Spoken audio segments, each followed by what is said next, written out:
Day one of the Mark Richards Newcastle City Pro kicked off under grey skies as a record field of competitors attacked a weak 1 metre swell. 272, that's the biggest we've ever had, biggest in Australia, and that's the fourth time we've broken our own record. Those who contested the opening round will have to survive 8 sudden death heats just to make Saturday's quarter-finals. The local contingent has so far fared well, with Christian McCall and Paul Parks among the early heat winners. Also on fire was 15-year-old Travis Lynch from Merewether. He took out yesterday's under-16 Pro Junior and also made the final of the under-20 event. Today, his role continued as he took out 2 heats. It's great to get another win under your belt before keep going through the rounds, and it's just such luck out there, you know. If you get the waves, you're going to get through. As the day wore on, an onshore wind made a mess of the lineup, and organisers will be hoping conditions improve when competition starts again tomorrow morning. Bruce Mackenzie, NBN News.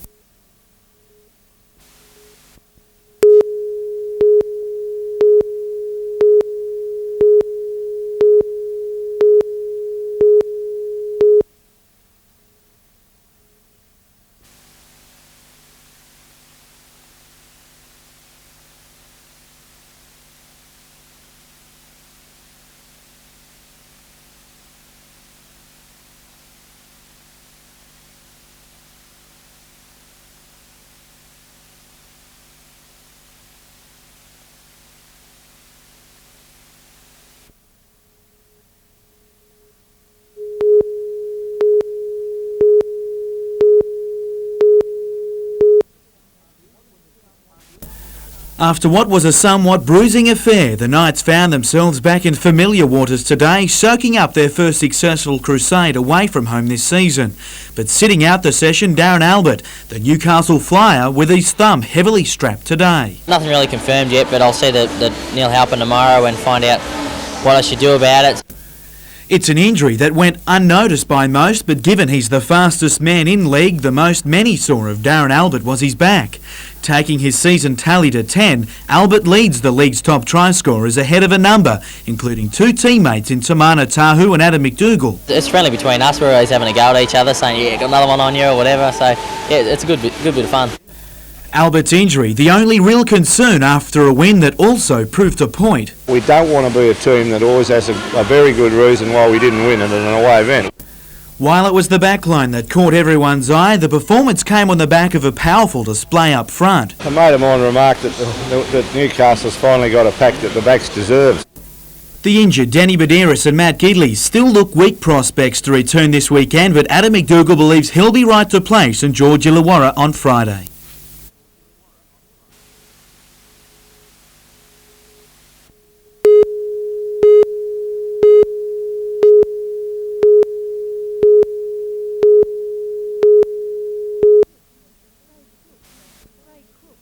Craig Crooks has been a commercial fisherman all his working life. Now he's one of 37 at Lake Macquarie, facing the prospect of being forced out of the industry by the end of the year.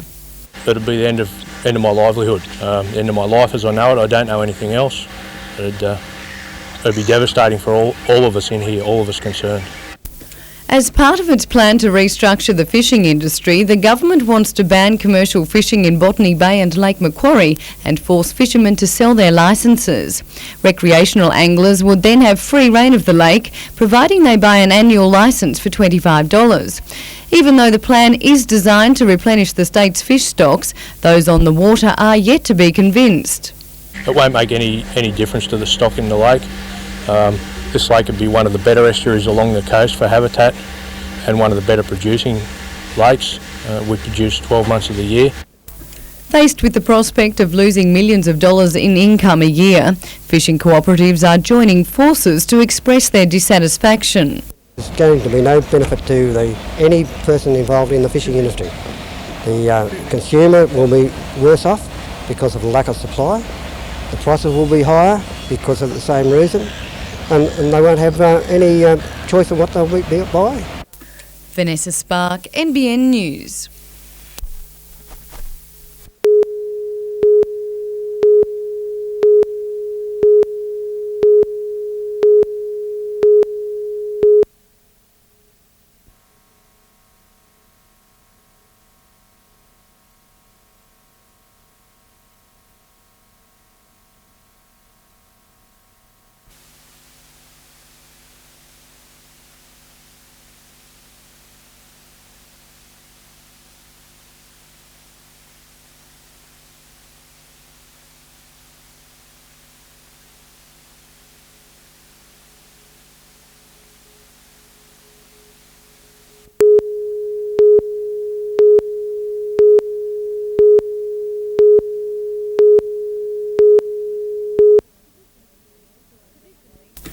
Traditionally, commercial and recreational fishermen haven't seen eye to eye, but the government's plan to restructure the industry has both camps reeling.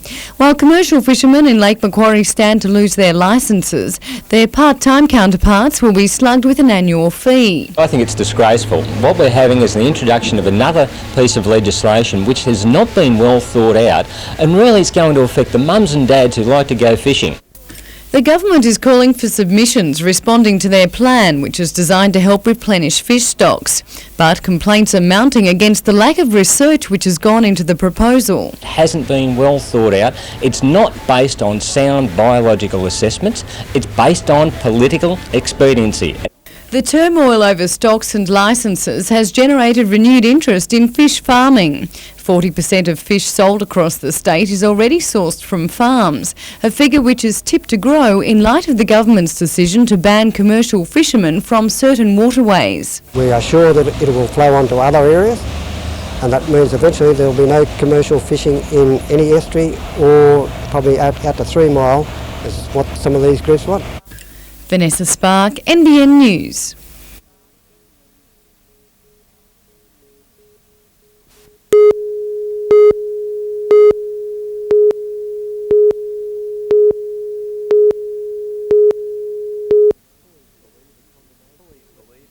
Police believe a combination of wet conditions and speed may have caused this Commodore to spin into the path of an oncoming Toyota van on Mount Vincent Road at about 10 this morning.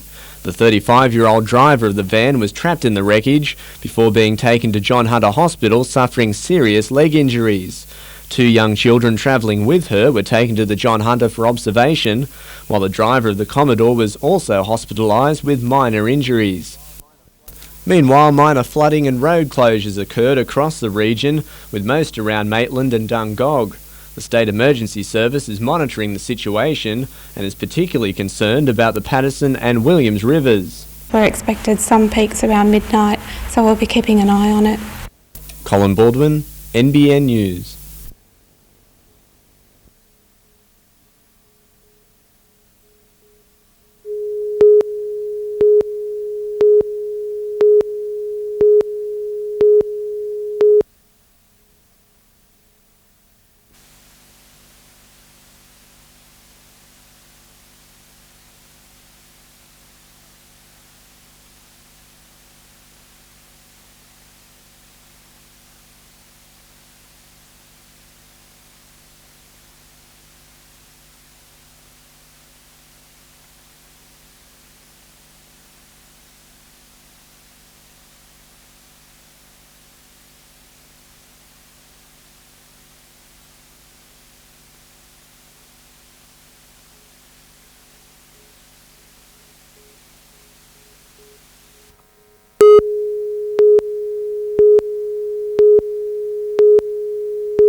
Mother Nature dealt a cruel hand to professional surfing today, wild weather forcing the usually static Surfest show on the road. Hire a bus, hire a generator and find a spot to go, and here we are at Nobby's. The chunky windswept waves challenged both competitors and a busload of contest judges. Catherine Hill Bay's Dan Frodsham matched the radical conditions with some wild moves of his own. For Nobby's it's a bit of a surprise, the swells come up and shocked a few of us, I suppose. But boom American rookie Bobby Martinez showed his peers the hype was more than justified with the day's best display.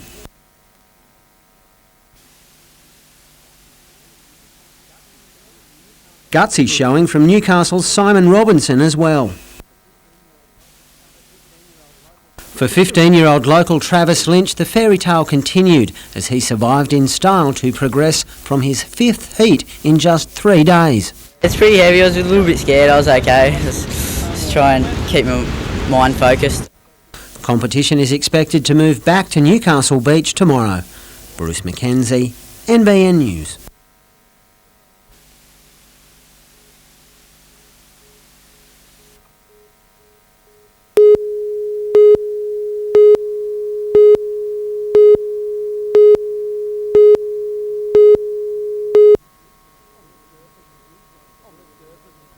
On the surface, it looks like the real estate and business opportunity of a lifetime. A beachfront Art Deco building with sweeping ocean views. But a closer look reveals a brick building badly scarred by the elements. Newcastle Council today called for expressions of interest for Surf House, keen to see it restored to its former glory. What I see is the opportunity to have a facility, something like you might find at Balmoral Beach in Sydney. A very good restaurant type activity. While Council is confident there'll be plenty of interest in Surf House, one developer who wouldn't be named isn't so sure.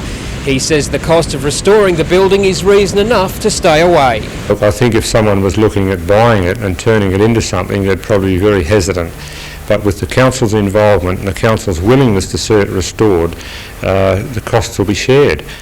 Council estimates it'll cost $600,000 to restore the outer shell of Surf House. Others put the cost at more than $1 million. I wouldn't just accept that it's got to be knocked down.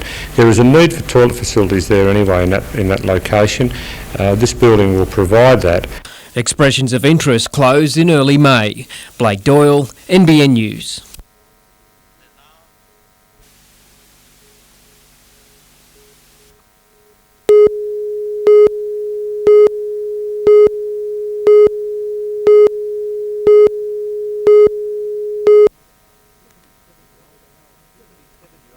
"77-year-old Al King is typical of about 1/3 of people living on the Tomaree Peninsula.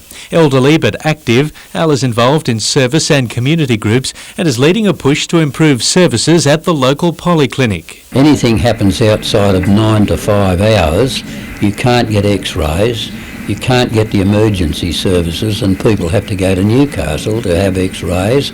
There's no out-of-hours visits by doctors.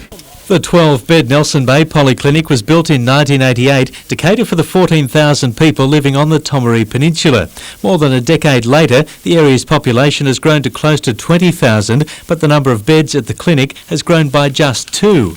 Most locals would like to see the services expanded. I went there once for emergency and for the night to be transferred to Newcastle. To be able to go there for maternity would be great as well. The population is outstripping the facilities we have, and the polyclinic needs to grow and expand at this time. Hunter Area Health Boss Professor Catherine McGrath will speak to locals on the issue next Tuesday night at the Nelson Bay Bowling Club at 7:30.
From off and on track dramas like in Atlanta.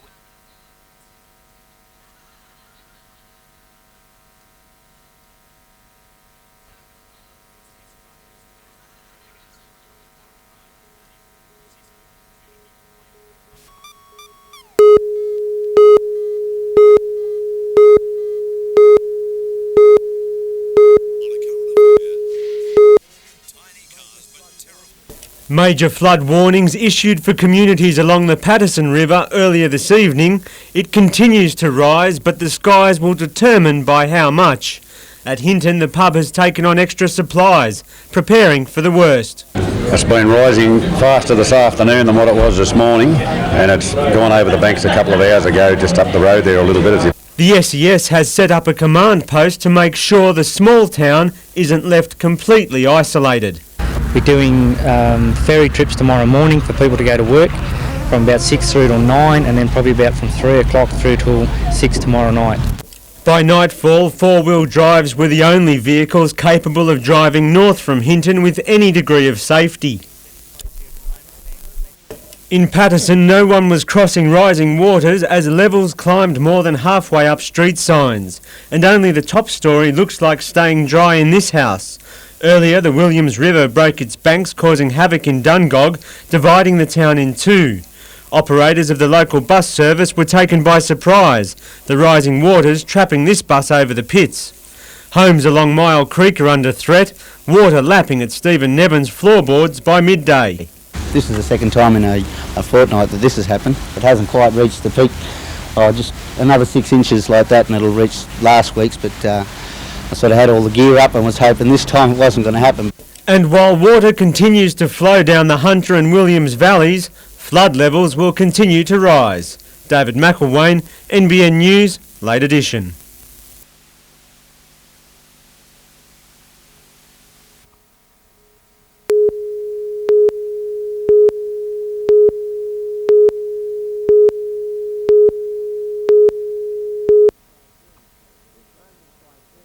It's moments like these that have earned Darren Albert a reputation as one of the best and fastest wingers in rugby league. But this try-saver against Robbie Beckett on Sunday also earned Albert a broken left thumb and at least 6 weeks playing games of another kind.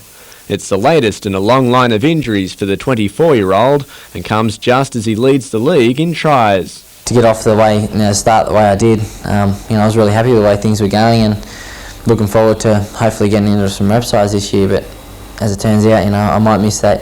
Computers aside, Albert will also spend his time running and swimming to stay fit and probably buying Lucky Charms. If I was hanging around me, get a horseshoe, there's a lot of things I could probably do, try and get a bit of luck back. I don't know what I did to sort of deserve this sort of thing, but it's the way things are going for me, and so I just got to accept it and carry on.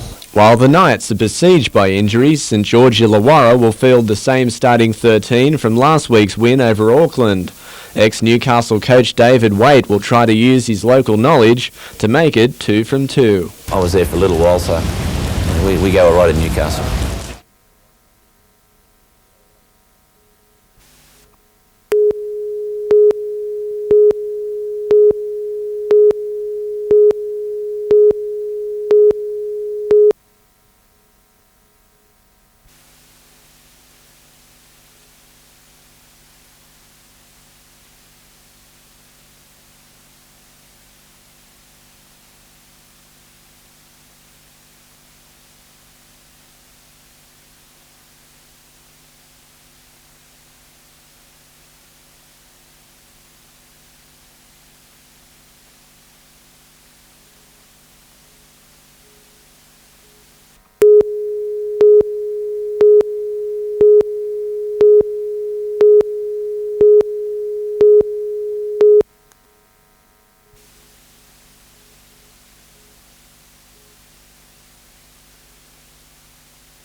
Spread over several hundred metres, the carnage on the New England highway was a telling sign of the tragic accident which occurred shortly after midday.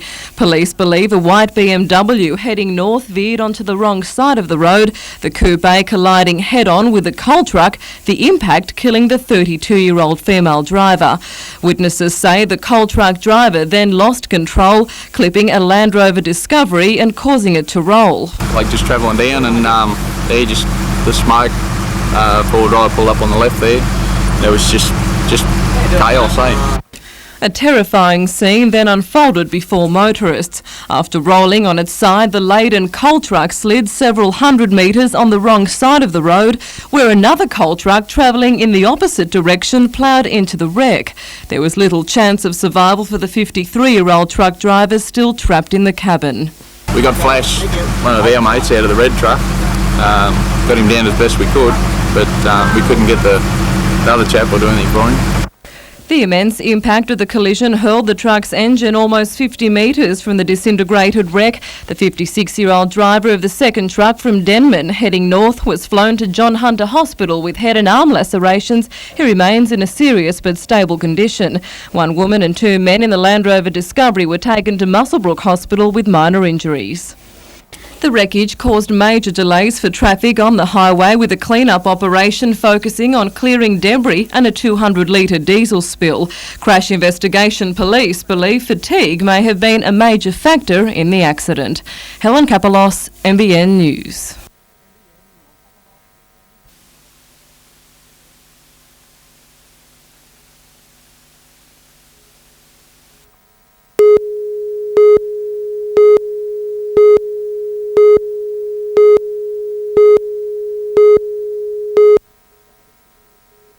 The writing was literally on the wall at today's news conference. Retrovision, Holiday Inn, Nestle Peters, Rover Coaches and Garden City joining the Breakers team. I'd really like to welcome all those sponsors on board, and I hope that we have a very long and very fruitful association. It doesn't just mean less space on the strip and more money in the wallet. One idea already being floated is to set up a night-style merchandise store. The signings have been credited to the Breakers' good form and a growing relationship with their league cousins, with the club confident it's turned the corner. It's good not to have to sort of worry about your future with the club because it's going in the right direction. Meanwhile, club officials are also confident that Breakers Stadium will be right for the clash with Canberra. A final decision will be made on Saturday morning. Colin Baldwin, NBN News.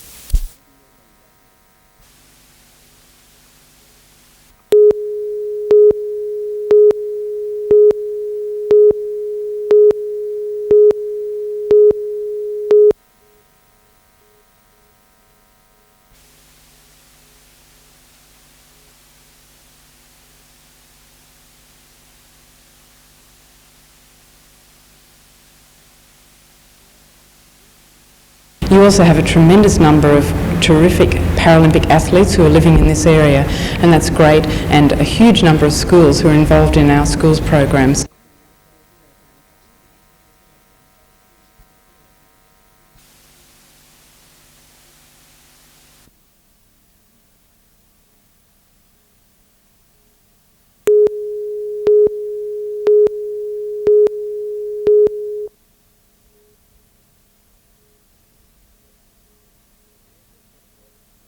With the ANZ Test selection coming up in about 3 weeks, one guy who never thought he'd be in contention after being out of the representative scene for the last 4 or 5 years is Newcastle's David Fairley.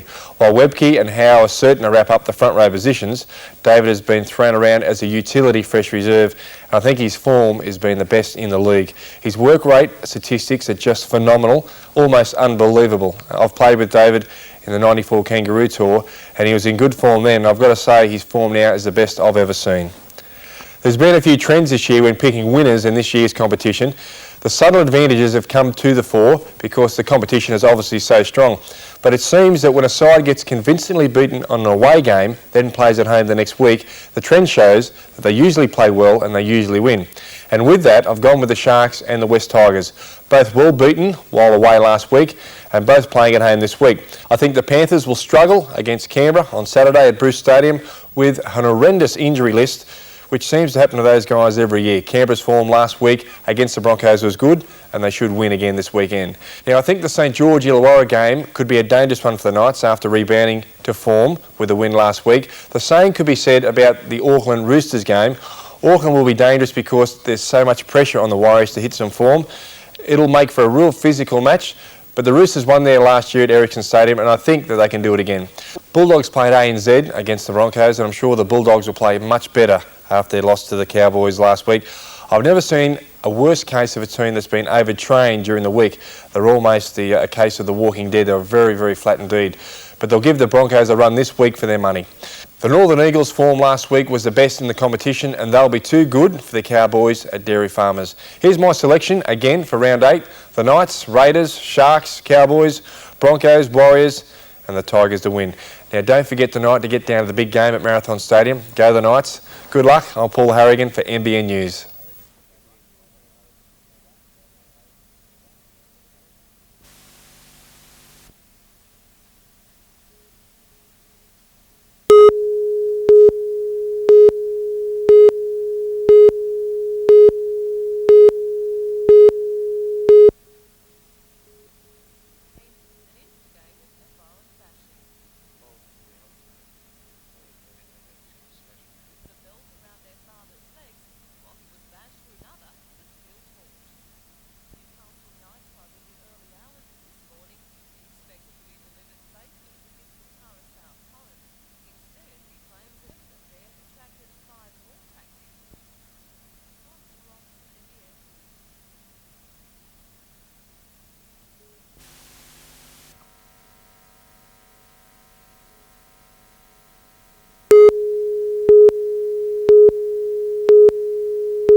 An uneven swell greeted competitors as the top seeds made their first appearance in the Mark Richards Pro, with American legend Tom Curran an early casualty.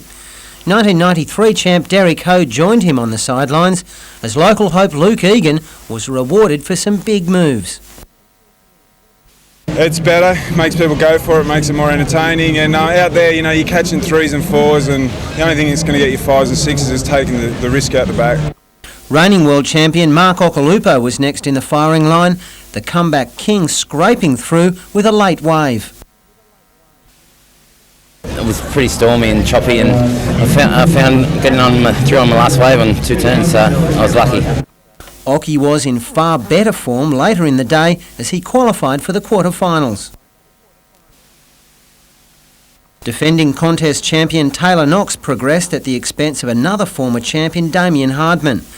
Newcastle's Matt Hoy bowed out, but Avoca's Shane Powell, Coffs Harbour's Lee Winkler and Byron boy Danny Wills are all still in with a chance to make it to tomorrow's final. Bruce McKenzie, NBN News.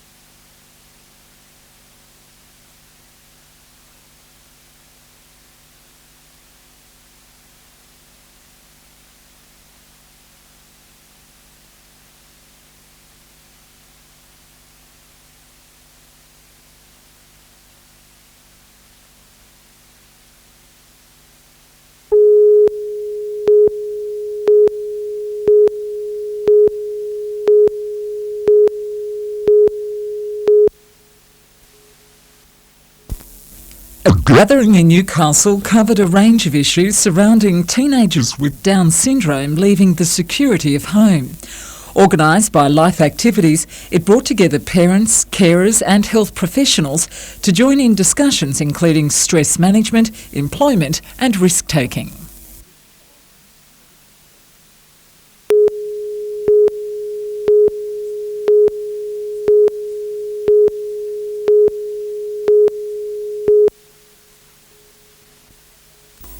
A gathering in Newcastle covered a range of issues surrounding teenagers with Down syndrome leaving the security of home.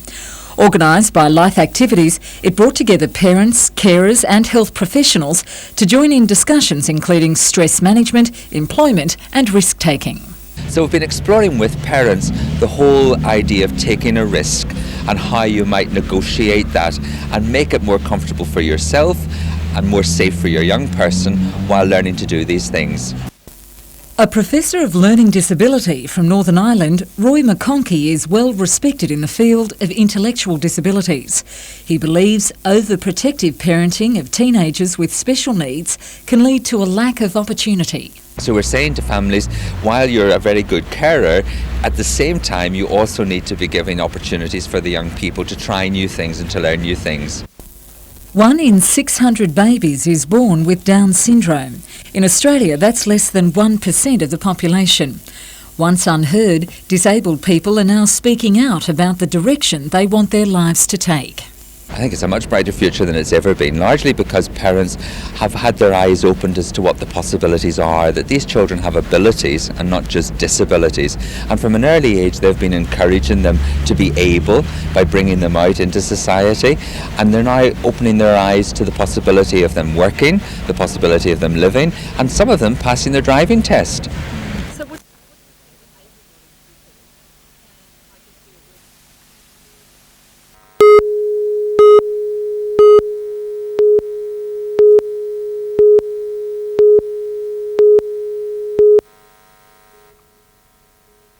In one of the most marginal seats in the state, the opposition's Big Two sat down to sign what they described as a commitment to the people of New South Wales. There are 10 principles which underline our policy development. They're the way in which we believe we need to move forward. All were fairly broad, from open government to health and safety. But the opposition leader was more specific with what she had to say about the Hunter Advantage Fund, set up by Labor to help the Hunter cope with the closure of BHP. That's a $10 million fund, and under the figures we've seen, there's only been $2.7 million paid out of that fund. But the government says the figure is $5.4 million and rising. Where she got the figure of 2.7, I would never know, and it only further indicates that she's going to probably this year get the Rip Van Winkle Award for being asleep. The two leaders went on to a meet and greet in Maitland Mall, the state of the rail system proving a popular topic. Colin Baldwin, NBN News.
It's a report which maps out Lake Macquarie well into the new millennium. 3 years in the making, Lifestyle 2020 is now before Council for the second time after being put on hold late last year. Mayor John Kilpatrick is one hoping that'll be adopted tonight as a broad strategy at least. Well, I think it's basically setting in place a framework that then allows a lot of more work to be done, a lot of community consultation and coming up with the right answers. But Lake Macquarie's 6 Labor councillors aren't quite convinced. They're concerned over various land use issues raised in the draft document and want more studies done. It's very early days for a lot of these decisions. They're going to affect the city for many, many years to come, and there are many more decisions to be made, I think, before anything is set in concrete. Council has until 7 tonight to debate the plan.